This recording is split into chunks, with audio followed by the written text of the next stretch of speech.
ગુરુ માતા સુદીક્ષાજી સાત સંગાતજી પ્રેમથી બોલજો ધન્ય નિરાકારજી।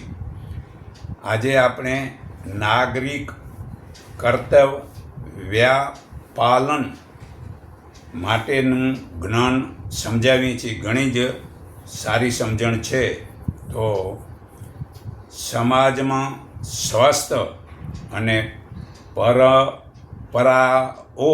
એટલે જૂની રિવાજો કાયમ ચાલુ રહે છે। તેમાં જ આપણી અને સૌની સગવડ જળવાશે। આ સ્વસ્થ પરંપરાઓને આપણામાંથી દરેકે પોતાના નાગરિક કર્તવ્યનું પાલન કરીને ભાવનાપૂર્વક સ્થાપિત કરવી જોઈએ। સમાજ સૌનું છે। બધા મળીને થોડો થોડો બગાડ કરે તો બગાડની માત્રા વધી જાય છે। પરંતુ જો થોડો થોડો પ્રયત્ન સુધારવા માટે ચાલુ કરે તો છેવટે સુધારાનું પ્રમાણ પણ વધી જાય છે। આપણે બધા હળીમળીને આપણા સમાજને સુધારવા, સંચાલિત કરવા અને સ્વસ્થ પરંપરાઓ પ્રચલિત કરવાનો પ્રયત્ન કરીએ એ યોગ્ય છે। સભ્ય અને સુવિકસિત લોકોની જેમ આપણે ભૌતિક અને આધ્યાત્મિક પ્રગતિથી સુખ સંતોષ પ્રાપ્ત કરી શકીએ। આમાં જ આપણું શ્રેષ્ઠ છે। તો જુઓ, એક બાળક તળાવમાં ડૂબી રહ્યું હતું અને એના પિતા કિનારા ઉપર ઊભા રહીને ઉપદેશ આપી રહ્યા હતા કે લે, મારું કહેવાનું નથી સાંભળતો તેનું ફળ ભોગવ। એટલામાં એક સજ્જન ત્યાં આવ્યા। તેમણે કૂદીને બાળકનો જીવ બચાવ્યો। બહાર નીકળીને તેમણે બાળકના પિતાને કહ્યું, મહાદેવ, ઉપદેશ હંમેશા સારો નથી હોતો, કર્તવ્ય પણ નિભાવવું જોઈએ। તો ખાલી આપણે સમાજને સ્વસ્થ રાખવું તે માટે આપણી સૌની જવાબદારી છે। બધા લોકો થોડો થોડો બગાડ કરે તો બગાડ ઘણો વધી જાય છે। પરંતુ જો થોડો થોડો સુધારનો પ્રમાણ કરવાથી વધુ બચત થાય છે। તો ઘરમાં, સમાજમાં એક જ મનુષ્ય કહે છે કે ભાઈ, પાણી આરાનું જે ખરાબને વાસણમાં ધોવા વાપરો તો બચાવ થશે। લાઇટ એકની જરૂર છે તો એકથી ચલાવો તો બચત થશે। ઘરમાં વસ્તુ સડી જાય તેથી જોઈતી લાવો તો વધારે બધા હળીભળીને આપણા ઘરને સમાજને સુધારી શકીએ છીએ। આજકાલ સગપણ પછી તહેવારોમાં જે દેવણ લેવણમાં જે વસ્તુ આપો છો તે કરતાં તેના પેકેટ બનાવવા, તેને શણગારવા છો તેવું દેખાદેખીથી બધા બગડે છે। તો તે બધાને સુધારવાની જરૂરી છે। તો જુઓ, સભ્યો દેશના નાગરિકનું કર્તવ્ય છે કે ધ્યાનમાં રાખી ગમે ત્યાં નાક સાફ કરવું નથી અને તમાકુ ખાઈને જ્યાં ત્યાં પિચકારી મારીને બગાડવું નથી। તેથી ગંદકી વડે રોગ થાય છે।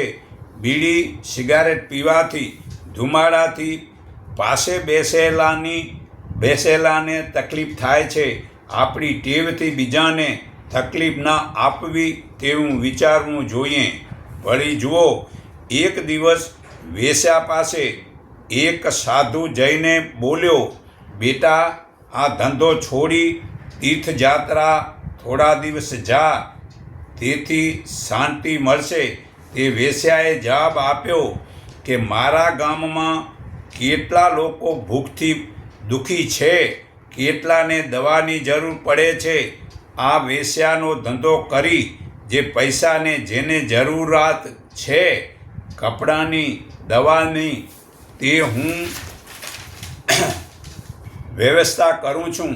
આજ મારી તીર્થયાત્રા છે, એમાંથી જ મને શાંતિ મળે છે. આ સાધુની પોતાની ખોટી શ્રદ્ધાને અને અહંકાર છૂટી ગયો ને તે દિવસથી જ તે વેશ્યાને પોતાનો ગુરુ માની લીધો. તો સમજણ પડી ગઈ કે નાગરિક કર્તવ્ય પાલન કરો, કે નાગરિકના હિતનું કરો. તો ઘરોની ગંદકી લોકો લગભગ બહાર સડકો ઉપર ફેંકે છે, તેથી રસ્તે નીકળે છે તેને તકલીફ થાય છે. જ્યાં ત્યાં સંડાસ કરી ગંદકી થાય છે. ઉપરના માળથી ફૂટેલા ઘડો ફેંકવાથી એકવાર એક રસ્તેથી નીકળતા બાળકના માથામાં ફૂટી ગયું, તેનું મૃત્યુ થયું છે. તો તેવા ખોટા આળસના કારણે લોકો પોતાની ફરજ સમજતા નથી. આ નૈતિકતાનું પ્રમાણ રહ્યું નથી. જો આવું નૈતિકતા પોતાની ફરજો સમજે તો આવી ખોટી રીતે કોઈ પણના ઘરમાંથી બહાર ફેંકે નહીં. હવે જુઓ, રેલવે સ્ટેશન, ધર્મશાળા, બગીચા, નદીમાં વગેરે સ્થાનોમાં લોકો ગંદકી કરે છે. રેલગાડી ડબ્બામાં એવી ગંદકી કરે છે, મુસાફરોને બહુ જ તકલીફ થાય છે. વળી રેલગાડીમાં કેટલાક લોકો ચાદર પાથરી લાંબા પગ કરી સૂતા રહે છે અને ઊભા કરવા છતાં તે ઝઘડો કરે છે. ને આ લોકોએ પોતાને પ્રાથમિક શિક્ષણ શીખવું જ જરૂરી છે. સાર્વજનિક વસ્તુના થાનને કેટલો ઉપયોગ કરવો તે જ્ઞાન નથી. હું સૂતો છું અને બીજો ઊભો છે તે બરાબર જ્ઞાન નથી. તેને પશુ જેવો કહેવો જોઈએ. ખરેખર એમાં સમાનતા જ નથી, એમાં નાગરિકતાનો મતલબ વર્તન જ નથી. નહીં તો જો માણસમાં માનવતા હોય તો ચલો ભાઈ, હું સૂતો હું તો એને હું બેસવાની તો કમસે કમ જગા દઉં. તો વળી એક અંગ્રેજ મનુષ્ય પોતાનું જીવન આપણા દેશની સેવા માટે સમર્પિત કર્યું. તેના પિતાનો પગ સડક ઉપર પડેલી કેળની છાલ ઉપરથી લપસ્યો. તે નાળવામાં પડ્યા અને પગ ભાંગ્યો, જેથી હોસ્પિટલમાં દાખલ થવું પડ્યું અને અંતમાં ત્યાં મૃત્યુ થયું. તેમનું મૃત્યુનું કારણ તે છાલ છે. તો કચરો ગમે ત્યાં સડક પર ન ફેંકવો એ નાગરિકતાનું આ ફરજનું પ્રમાણ છે. આવી મતલબ કે ફરજ જ્યાં સમજતા નથી અને આપણે નાગરિકતાનું મતલબ કે જે કર્તવ્ય સમજતા નથી, તેથી જ આમ અનેકને તકલીફો થાય છે. વળી જુઓ, કેટલાય લોકો ગાયને પાળે છે અને દૂધ દોઈને રસ્તે રખડતી છોડી દે છે. તેઓ એમ સમજે છે કે કોઈની ચીજો ખાઈને પોતાનું પેટ ભરી લેશે અને આપણને દૂધ આપશે. ગાયને માતા સમજી કોઈ મારશે નહીં અને પોતાના સ્વાર્થનું કામ ચાલે છે. પણ આ ગાયો લોકોની ખરાબી વસ્તુ ખાઈને ગંદકી બીજાનું દુઃખ જ નુકસાન કરે છે. અને તે ગાયને ભલે માર ખાય છે અને એ રીતે બીજાને દુઃખી કરીને પોતે લાભ ઉઠાવવો તે બરાબર નથી. વળી ભજન કરવું હોય તો મનમાં બોલો કે ધીરે ધીરે બોલો. ત્યાં લાઉડ સ્પીકર વડે આખી રાત ધમાલ મચાવી બીમાર લોકોને અને જે પરીક્ષાર્થીઓ જે વિદ્યાર્થીઓ છે તથા બીજા લોકોની ઊંઘ બગાડવી, તેમાં ભગવાન રાજી થતા નથી. આપણે આ નાગરિક ધર્મ મર્યાદા ને જવાબદારીને સમજવી જોઈએ. તો જુઓ, એક અતિથિના સ્વાગતમાં યજમાનને જાતની વાનગીઓને પીરસી તે જોઈને જ ઊભો થઈને બોલ્યો, જે દેશમાં હજારો લોકોને એક સમયનું ભોજન મળતું પણ જ નથી ત્યાં આવું ભોજન કરવાનો મારો શું અધિકાર છે? આ અતિથિ સરહદના ગાંધી ખાન અબ્દુલ ગફાર ખાન હતા. તો જુઓ કેટલું એનામાં નાગરિકતાનું પ્રમાણ છે કે જે ગરીબને પૂરું ખાવા મળતું નથી અને આપણે આ શ્રીમંત થઈ ને કેટલી વેરાયટીઓ ખાઈએ ને પછી ખાયા પછી બગાડીએ છીએ. તો આવી માનવતા હોવી જોઈએ ને એને ખાધું પણ નહીં. તો જુઓ મનુષ્ય પોતાની ફરજને સમજે, બોલેલ વચનનું પાલન કરવું જોઈએ. જે વસ્તુનો વ્યવહાર કરે તે વચન પ્રમાણે વ્યવહાર કરવો જોઈએ. વારવાર ઉઘરાણી કરવી જે સમયનો ખોટો બગાડ થાય છે તેથી લોકોને નુકસાન થાય છે. તો જે માગે છે તો તેને સમયસર આપી દેવું જોઈએ. તો ખરેખર આ નાગરિકતાનું પ્રમાણ હોય તો કોઈ પણ મતલબ ઉઘરાણીવાળાને બીજો ધક્કો ખવડાવવો પડે જ નહીં.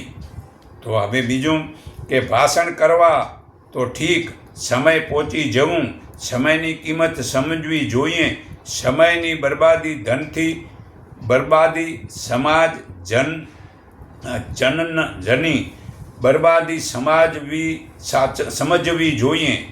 તો વસ્તુનું મૂલ્ય એવા પછી અસલી વસ્તુ આપવી જોઈએ. પહેલાં ભાવ વધારે કહેવો ને પછી ઓછો કરવો એ પોતાનો વિશ્વાસની પ્રમાણિકતા નથી. વળી અસલી અને નકલી ચીજો બંને અલગ અલગ એક સાચી કિંમતમાં જ વેચવી તેવું નક્કી એક જ કિંમત રાખવી જોઈએ. તો ખરેખર માણસને આમાં સમજણ પડે કે આ મારે અસલી જોઈએ ને આ નકલી જોઈએ. પણ જ્યાં મતલબ કે પહેલો ભાવ નકલીનો ઘણો કરી અને પછી મતલબ ઓછામાં દેવી, આ બધું પ્રમાણિકતા નથી. તો રેલગાડીનો પુલ તૂટેલો જોઈ એક બાળકે પોતાના કપડાં વડે રોકવાની શરૂ કર્યો. ડ્રાઈવર સીટી વગાડે તે પાછો હટતો પડી ગયો ને રેલગાડી ઊભી રાખી આગળ જોયું તો પુલ તૂટેલો હતો. તે બાળકે પોતાની ફરજ પૂરી કરી. તો આ બધું જે છે નાગરિક કર્તવ્યના આચરણ છે. આવું એમને છોકરાએ જો કર્યો તો આપણે મોટા થઈને કેમ ન કરીએ? આવું નાગરિકતાનું પાલન કરવાથી આપણામાં મતલબ કે એકતા અને સંક્ષિપ્તતા થાય છે. તો હવે હું તમને રઘુર્વેદ 1:164-46 બધી પરમાત્માની જુદી જુદી શક્તિઓને જ અનેક દેવતાના નામથી ઓળખવામાં આવે છે, પણ તે એક જ છે. એટલે તેના ગુણ, કર્મ તથા સ્વભાવને પ્રમાણે તે પરમાત્માની ઉપાસના કરો સમજીને. પણ તેમને કોઈને પરમાત્મા માનવાના નથી. અને પરમાત્મા સર્વત્ર ફેલાયેલા છે તે દેખાતા નથી. પરમાત્મા તે એક જ છે.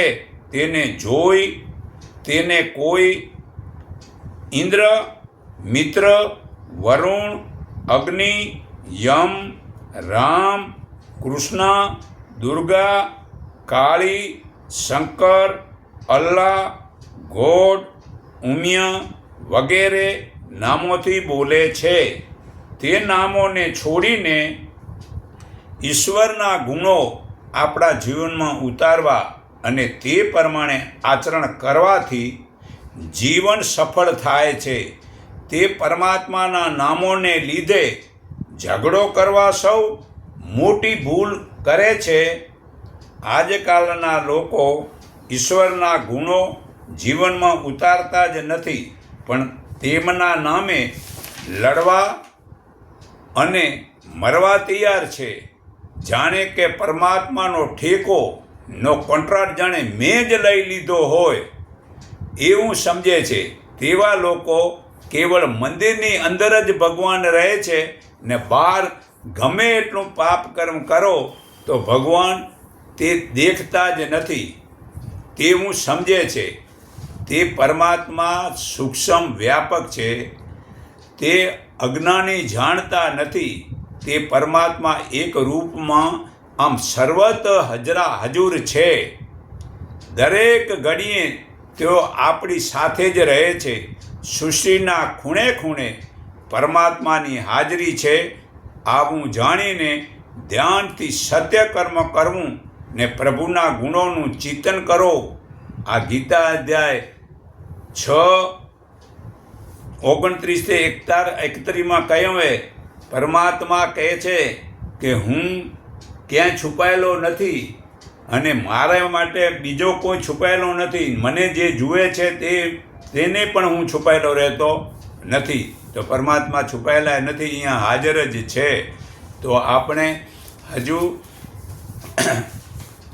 રઘુર્વેદ 7:89-4 દુઃખનું મુખ્ય કારણ છે મનુષ્યનું અજ્ઞાન. આજે સંસારમાં દરેક પ્રકારની ભૌતિક વસ્તુ અને ધનમાં ખૂબ પ્રગતિ કરી છે, છતાંય મનુષ્ય પહેલાં કરતાં પણ વધારે દુઃખી છે. એનું મૂળ કારણ એ છે કે તે પોતાના ચેતન આત્માને ભૂલી ગયો છે. આપણા જીવનનો લક્ષ્ય શું છે તે ભૂલી ગયો છે. એ બાબતમાં મોટા ભાગના લોકો જાણતા જ નથી. ધન કમાવાની હરીફાઈમાં લોકો પોતાના ચેતન આત્મા અને પરમાત્માને ભૂલી ગયા છે અને સાચા સુખનો આનંદ માણી શકતા જ નથી. મનુષ્યનો આત્મા આ અમૂલ્ય જ્ઞાનનો એક કિંમતી રત્નનો ભંડારો છે, પરંતુ અજ્ઞાનને કારણે તેને ઓળખતો જ નથી. તેથી ભિખારી જેવું દુઃખી જીવન જીવે છે. આ અમૃતના ભંડારમાં રહેવા છતાં પણ તે તરસથી તડપી રહ્યો છે. આ અમૃતનો આ ભંડાર ભર્યો છે. આ સંત કબીર કહે છે, ભર દરિયામાં મીન પ્યાસી. તો સંત કબીર કહે મને આવે હાંસી.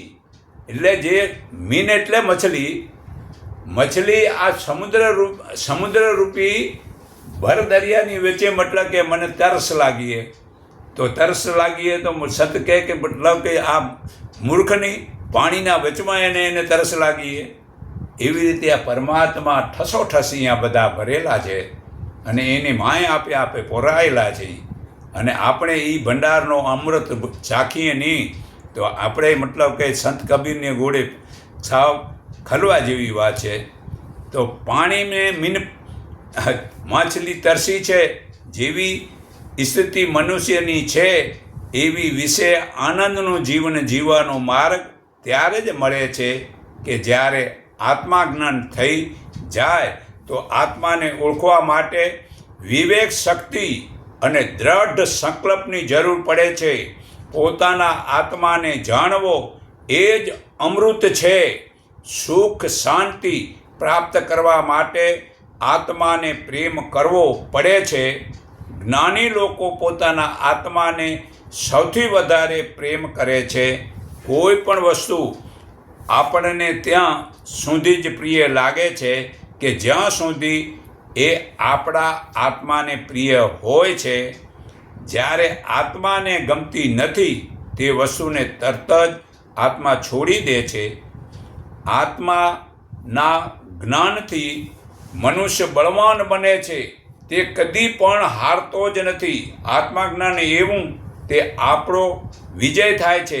આત્માજ્ઞાન હોવું તે આપણો વિજય થાય છે અને આત્માને ભૂલવું તે આપણી હાર થાય છે. તમે જરાક વિચાર નબળો કર્યો કે જોજો તમારા શરીરમાં કેટલી કમજોરી આવી જાય, અને તમે થોડોક સારો વિચાર કરશો તો જુઓ કેટલી શક્તિ આવી જાય છે. જુઓ હું તમને દ્રષ્ટાંત સમજાવું કે એક ડૉક્ટર હતો. ડૉક્ટરને પાસે બીમાર માણસ ગયો અને માણસ કહે કે મને કમજોરી છે. બરાબર છે. ડૉક્ટરે તપાસ કરી ને લેબોરેટરી કઢાવી ને રિપોર્ટ વંચાયો અને દવા દીધા વિના વળતે એના શરીરમાં આમ ફૂર્તી આવી ગઈ. અરે દવાએ નથી લીધી, ખાલી કહ્યું. આનું કારણ શું? એ તે બધું મનની રમત છે. મનમાં તમે એક સંકલ્પ નબળો કર્યો તો તમે કમજોર થઈ જશો, અને એક વિચાર જો સારો કરો તો જુઓ મજા. તો મનુષ્ય જ્યારે પોતાના આત્માને અને પરમાત્મામાં જોડે છે ત્યારે પોતે સર્વશક્તિમાન હોવાને અનુભવ કરવા લાગે છે. ત્યારે તેનું બધું જ અજ્ઞાન દૂર થઈ જાય છે, ને આત્મા જ્ઞાન એ મૃત્યુ પર વિજય મેળવવાનું એક શ્રેષ્ઠ સાધન છે. એ પરમાત્માનો આશ્રય શરણ લઈને મનુષ્ય યશવી અને તેજસ્વી બની જાય છે, ઓજસ્વી પણ બની જાય છે, આભામંડળનું કવચ પણ બની જાય છે, ને બહારની મેલી શક્તિ પ્રવેશતી પણ નથી. તથા તેની શારીરિક અને માનસિક શક્તિઓમાં ખૂબ જ વધારો થાય છે. મનુષ્ય જ્યાં સુધી પરમાત્માને સમજતો નથી તે પરમાત્માને ક્યારે અનુભૂતિ થતી જ નથી. આવા મનુષ્યના લોભ, મોહ, સ્વાર્થ વગેરેની માયાજાળમાં લેપટાઈ જાય છે, ને આપણે આ જ્ઞાનનો નાશ કરીને આત્માબળનો વિકાસ કરવાનો પ્રયત્ન કરતા રહેવું જોઈએ. અથર્વવેદ 19:53-1 જે સમય આજે નીકળી જશે તે ફરી પાછો આવશે નહીં.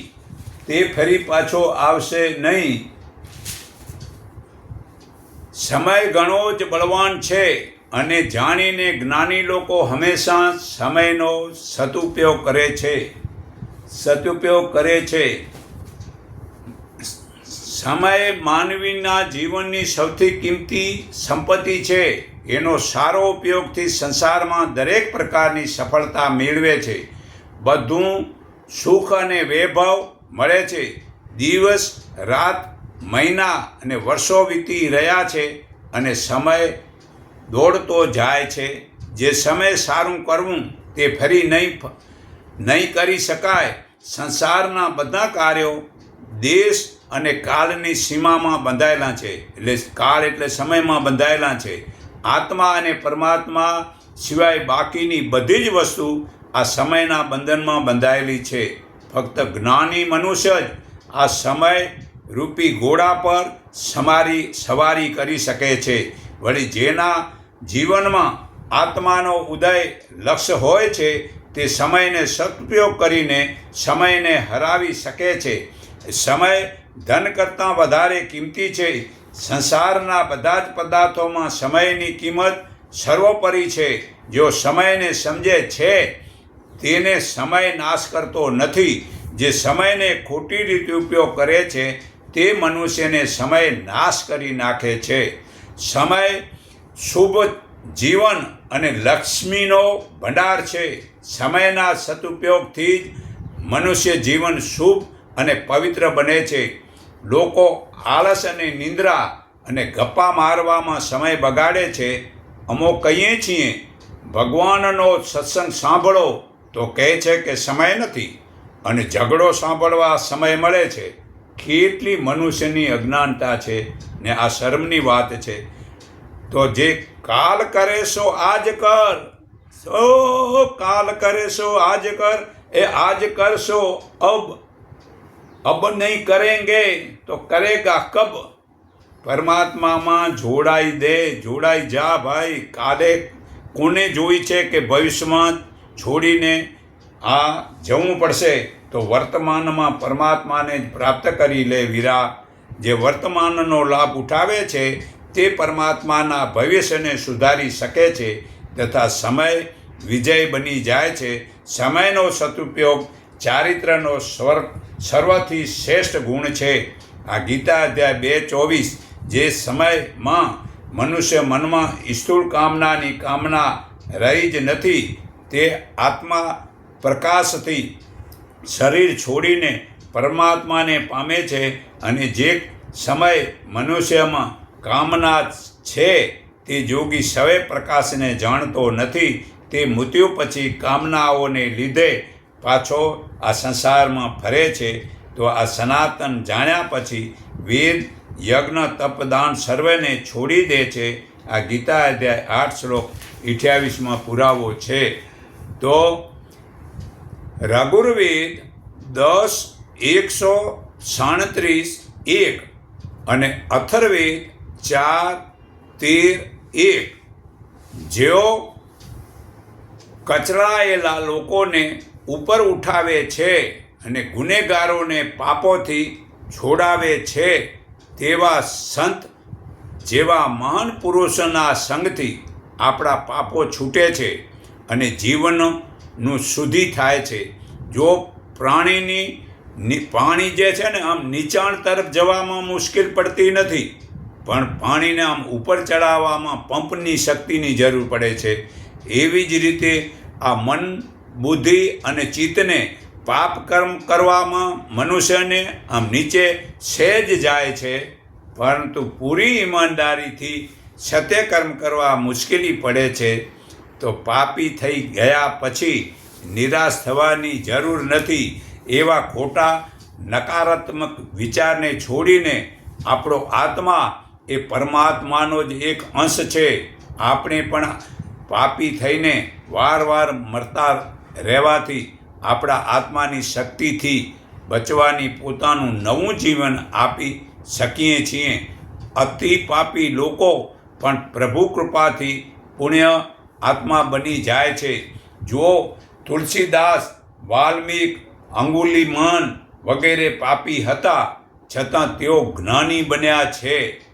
તો જે સંત, ગુરુજન, સમાજ સેવા, લોકોની ઉન્નતિના માર્ગ પર ચાલવાની પ્રેરણા આપે છે, તેમનામાં પ્રચંડ ખૂબ જ આત્માબળ અને પરમાત્માની કૃપાનું અદ્ભુત શક્તિથી પાપીને તારે છે, ડૂબાતાને બચાવે છે અને ઘોર પાપી પણ અંતિમ ક્ષણમાં પુણ્ય તરફ વાળી દે છે. આપણે એવા ઈશ્વરી શક્તિથી પરિપૂર્ણ લોકોની મદદ લઈને આપણા પાપોમાંથી મુક્ત થવાનો પ્રયત્ન કરવો જોઈએ અને જીવનને સફળ કરવું જોઈએ. હે અર્જુન, ધન યજ્ઞ કરતાં જ્ઞાન યજ્ઞ ઉત્તમ છે. સર્વે કર્મો અને સર્વે પદાર્થો આ જ્ઞાનમાં સમાઈ જાય છે. તે જ્ઞાનીઓ તને ઉપદેશ આપશે. તેમની સેવા કરી, તેમને પ્રશ્ન પૂછી તે જ્ઞાન જાણી લે. એ જ્ઞાન પામ્યા પછી તું ફેરી મોહ નહીં પામે અને તે જ્ઞાન વડે સર્વ પ્રાણીઓને તું પહેલાં પોતામાં અને પછી મારામાં જોઈશ. જો તું બધા પાપીઓથી પણ વધારે પાપ કરનારો હોઈશ, તો પણ જ્ઞાન વડે સર્વ પાપને તરી જઈશ. હે અર્જુન, જેમ પ્રજ્વલિત અગ્નિ સર્વે લાકડાને બાળે છે, તેમ જ્ઞાન અગ્નિ સર્વે કર્મોને બાળી નાખે છે. આ ગીતા અધ્યાય 4 શ્લોક 33-37 પુરાવો છે. તો અથર્વેદ 14:2-17 હે પુત્રવધુ, તું પ્રિયદર્શી બનીને શુદ્ધ અંતકરણથી જનોનું ભલું કર. એનાથી ઘરમાં સુખ સંપત્તિની વૃદ્ધિ થશે. જો ઘરને સુખદ અને મંગળકારી બનાવવું હોય તો કુટુંબનું વાતાવરણ શાંત અને પ્રેમ હોવો જોઈએ. પશુ પક્ષીઓ પણ શાંત અને પ્રેમ સ્થાનોમાં રહે છે. જેવી રીતે પશુ પક્ષી શાંત અને સુરક્ષિત સ્થાન ગમે છે, તે જ રીતે મનુષ્ય પણ પ્રસન્ન રહેવા માટે કુટુંબને સુરક્ષિત સ્થાન ગમે છે. ઘરને સરસ બનાવવાની જવાબદારી પતિ અને પત્ની બંનેની હોય છે.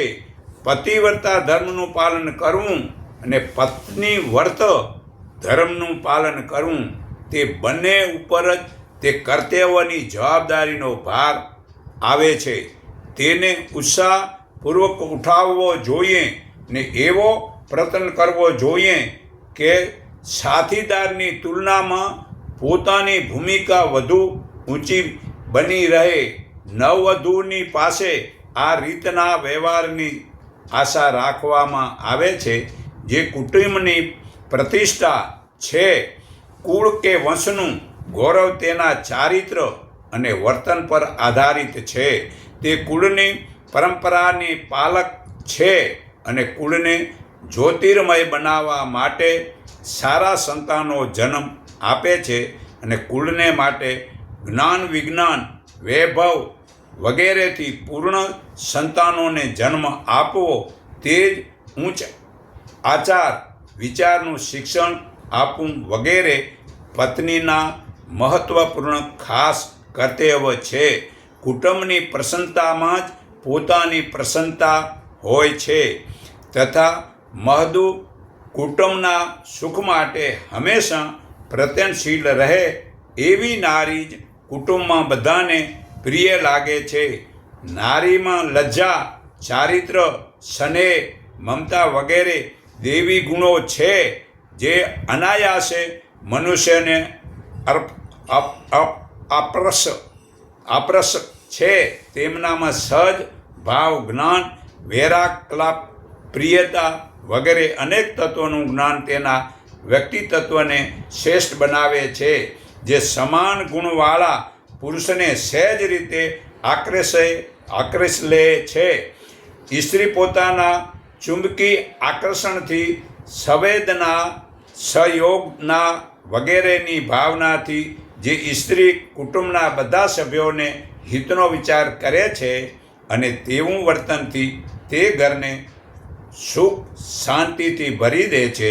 મહેનતથી અને કર્મનિષ્ઠાથી જ કુટુંબને સુખી બનાવી શકે છે. સુંદર પત્ની કુટુંબના કષ્ટોને પોતાના માને છે તે સદા સુખી રહે છે અને કુટુંબને પણ સુખી રાખે છે. તો આ નાગરિકતાનો વિષયમાં ઘણું બધી જુદા જુદા વેદના અર્થ સમજાવી મેં આ ઘણી જ મતલબ કે સમજણ પીરસી છે.